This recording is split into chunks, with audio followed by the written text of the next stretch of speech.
अस्सलाम वालेकुम नाज़रीन, programme black white and grey में आपका मेज़बान इश्तियाक बेग।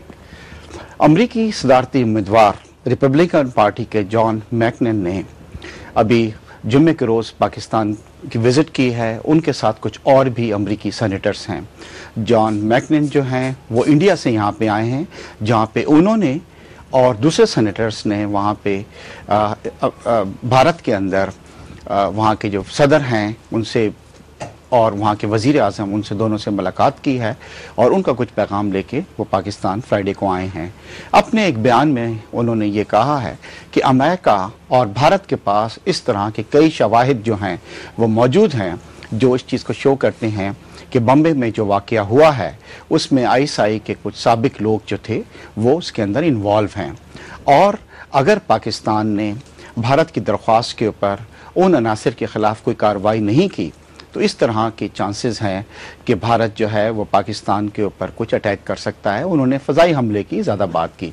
जब उनसे ये पूछा गया कि अगर इस तरह की कोई बात होती है तो अमेरिका जो कि हमारा वॉर अगेंस्ट टेरर के अंदर अलाई है वो हमारी क्या हेल्प कर सकता है, तो उन्होंने जवाब ये दिया कि इस सिलसिले के अंदर हम पाकिस्तान की कोई हेल्प नहीं कर सकेंगे, क्योंकि जब अमेरिका में 9/11 का वाक़या हुआ तो अमेरिका बहुत ज़्यादा नाराज़ था और बहुत ज़्यादा एंग्री था, और यही सिचुएशन जो है वो भारत की भी है। Bharat is also very angry because Bombay में होने वाला जो वाक़या है ये भारत का 9/11 है।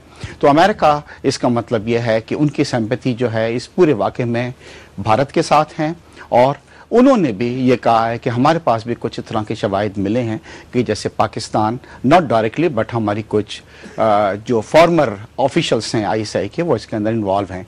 इसके अलावा अमेरिका ने ये कोशिशें काफ़ी तेज़ कर दी हैं जिसमें ISI के 3 हाई ऑफिशल्स को, जिसमें रिटायर्ड जनरल हामिद गुल साहब का भी नाम शामिल है, कि उनको सिक्योरिटी काउंसिल के ज़रिए किसी तरह टेररिस्ट की लिस्ट के अंदर उनको शामिल किया जाए।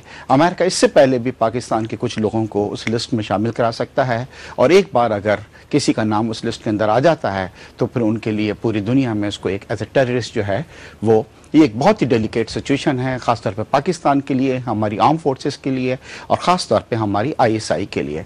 नाज़रीन, ये हमारे आज के प्रोग्राम के मौज़ूआत हैं जिस पर डिस्कस करने के लिए आज हमने दावत दी है। मेरे साथ तशरीफ़ रखते हैं स्टूडियो में जनाब ज़फ़र हिलाली साहब, फॉर्मर एम्बेसडर हैं और कई बड़ी कंट्रीज़ के अंदर आप एम्बेसडरशिप जो हैं वहाँ पे फ़राइज़ अंजाम दे चुके हैं।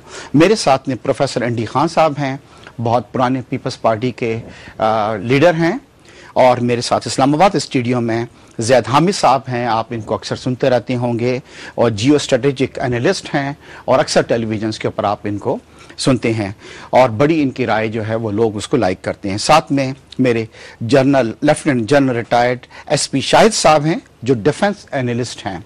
मैं आप सब मेहमानों को वेलकम कहता हूँ इस प्रोग्राम में। और ज़फ़र हिलाली साहब, आपसे हम शुरुआत करेंगे। ये जॉन मैकनेन साहब आए हैं पाकिस्तान में, बड़ा सख्त पैगाम लेके आए हैं। क्या लेके आए हैं?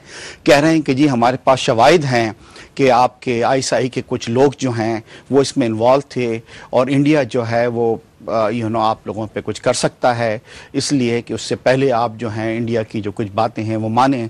उनका यह है कि किसी तरह उन लोगों को अरेस्ट किया जाए, उन पाकिस्तानियों को, चाहे वो ISI से हों या जो लिस्ट उनको दी गई थी, और या जो वो कह रहा है वो करें। अगर ऐसा नहीं करते तो चांसेस हैं, he did not use the word कि पाकिस्तान के ऊपर ज़मीनी कोई हमला होगा, बल्कि फ़ज़ाई हमले के बारे में उन्होंने कुछ हिंट्स दिए हैं। आप सोचते हैं कि इस तरह की पॉसिबिलिटी है, इंडिया ऐसी कोई चीज़ करेगा, ऐसा मिस एडवेंचर कर सकता है इंडिया? बेग साहब, पहले तो मैं ये कहूँगा कि उन्होंने जब हमारे लीडर्स को मिला था तो उन्होंने कोई लिस्ट हैंड ओवर नहीं किया और ना उन्होंने कोई थ्रेट्स की। हाँ, वो ज़रूर अपनी राय दिया होगा कि पाकिस्तान को इस मामले के अंदर इन्वेस्टिगेशंस करना चाहिए। इनफैक्ट अगर आप उनकी स्टेटमेंट पढ़ें तो उन्होंने वही अल्फाज इस्तेमाल किया जो कॉन्डोलीज़ा राइस ने भी हमारे लीडरशिप को दी थी। तो उनका तो मेरे ख्याल में कोई ऐसा अहम विज़िट नहीं था। जिधर तक ये जो 4 आदमियों का आपने नाम, सेनेटर्स आए जी कुछ, जी हाँ, जो टेररिस्ट लिस्ट पे आपने कहा था, ये हाँ, जो हैं, जी हाँ, इनके बारे में मुझे ये नहीं पता कि उनके पास क्या एविडेंस है, क्या प्रूफ है। سنا ہے آج کے حمید گل صاحب خود CNN کے چینل پہ فرید زکریا سے بات کر رہے تھے, تو مجھے افسوس ہے میں نے وہ نہیں دیکھ سکا خود, مگر میرے خیال میں ان کا جو ہے ان کا مین چارج جو ان کے ساتھ یہ ہے کہ وہ ایک دفعہ وہ جو لشکر طیبہ کے جو لیڈر ہیں ان کے ساتھ کوئی پبلک پلیٹ فارم پہ آئے تھے اور انہوں نے کچھ ایسے باتیں کی جو لگتا تھا کہ امریکہ کو لگتا تھا کہ اٹس پروموٹنگ ٹیررزم.